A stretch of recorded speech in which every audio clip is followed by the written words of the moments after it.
So how do you keep your horses in top shape, being on the road, not being home a lot? So what do you do to keep them all going? I try to, well, I'm up 24/7, and I'm just part of Baby Flo's staff. So all of my whole job is just making sure that she's comfortable.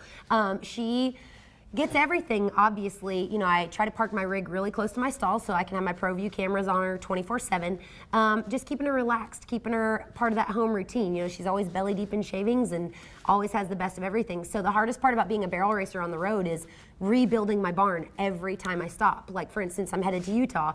Well, I'm gonna have 3 stops on my way to Utah, and every single stop I've got to try to make that stall exactly like it is at home, whether it be 2 o'clock in the morning or 8 o'clock in the morning or how long I've been driving or how much coffee I haven't had. I still have to make that happen. So it's the hardest but most rewarding part because my horse really understands I'm trying to take care of her. So do you have any tips for us when we're going up and down the road to keep our horses healthy? Yes. Obviously, I pack a lot of water from home. Baby Flo only drinks water from home for about the first 2 days.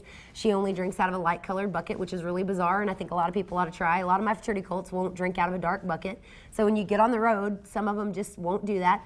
I really think that we do a little too much to them when we haul them. I think I see a lot of horses that are covered head to toe and bubble wrapped and whatnot, and it's 93 degrees outside today, and we put them in a horse trailer, and I think that we are trying to prevent so much that sometimes we can get in their way. So simplifying it like we did in the 90s I think is smart sometimes for a horse, just to take away a lot of the extras and let them just be a horse as much as they possibly can.